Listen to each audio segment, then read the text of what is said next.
بیہقی کے اندر یہ سنن الکبریٰ میں یہ روایت موجود ہے. انہوں نے ایک شخص کو دیکھا کہ جب طلوع فجر ہو گئی، طلوع فجر یعنی فجر کی اذان ہو گئی، اذان اسی وقت ہوتی جب طلوع ہو جائے نا، تو دیکھا کہ مسجد میں وہ 2 رکعت پڑھتا جا رہا ہے.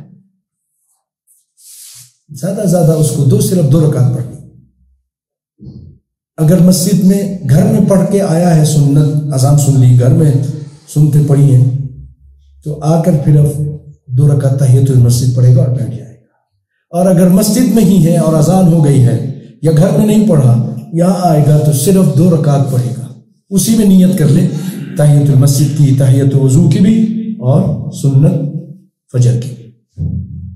رکعت الفجر خیر من الدنیا ما فیہا، یہ 2 رکعت دنیا ما فیہا سے بہتر ہے. پوری دنیا کی دولتوں سے، جاگیروں سے، باغات سے، یہ پہاڑوں سے، بلڈنگوں سے، صرف فجر کی 2 رکعت.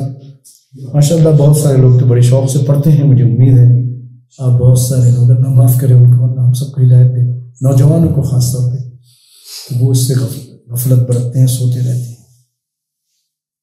اگر ہم اس میں سستی کرتے ہیں بھائیو، آج سے یہ عہد کریں کہ نہیں،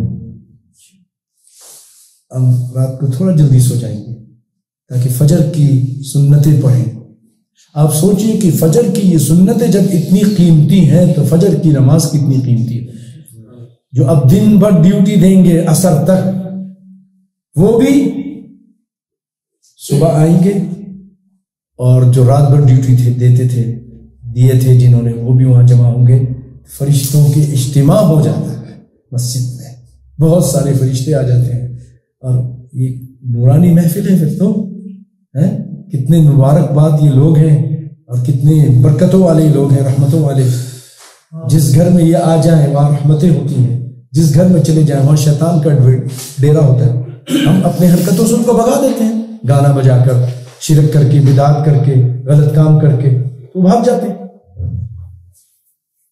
اللہ رحم فرمائے. ٹی وی چلا کر، بے حیائی کے کام کر کے، اللہ ہم کو سب کو معاف کرے، ہدایت دے. تو فرشتے اس گھر میں جہاں ہوں، پھر وہاں پر رحمتیں، پیار، محبت، الفت، برکت سب کچھ ہوتی. یہ اس ٹائم ہم سو رہے ہوتے ہیں پیارے بھائیوں. تو دیکھا کہ وہ آدمی نماز پہ نماز پڑھا جا رہا ہے، تو آپ نے منع کیا. آپ نے، امام سعید بن المسیب بہت بڑے تابعی ہیں، بہت بڑے عالم ہیں، انہوں نے منع کیا کہ ایسا مت کرو، 2 رکعت پڑھ کے بیٹھ جاؤ بھائی، بس کرو خلاص. فقال یا ابا محمد، تھا یہ بہت تیز آدمی ہے، کہنے لگا یا ابا محمد، اے ابو محمد، آپ کی کنیت تھی، ایعذبنی اللہ علی الصلاۃ، کیا اللہ مجھے نماز پڑھنے کا عذاب کرے گا؟ میں تو نماز پڑھ رہا ہوں، اور کیا کر رہا ہوں. قال لا. عالم کا جواب سنیے، عالم کا جواب بہت ہی دقیق، سوچ سمجھ کے جواب دیتا ہوں. کہتے نہیں، عذاب نماز کی وجہ سے نہیں کرے گا، ولیکن یعذبک علی خلاف السنہ، جو نبی کی تو سنت کی مخالفت کر رہا ہے نا. آپ کا طریقہ یہ نہیں ہے کہ یہاں پر اتنی زیادہ نمازیں پڑھیں، یہاں صرف 2 رکعت پڑھتے تھے آپ. یہ جو کر رہا ہے یہ نبی کی مخالفت ہے، اس کی وجہ سے تجھے اللہ عذاب بھی کرے گا.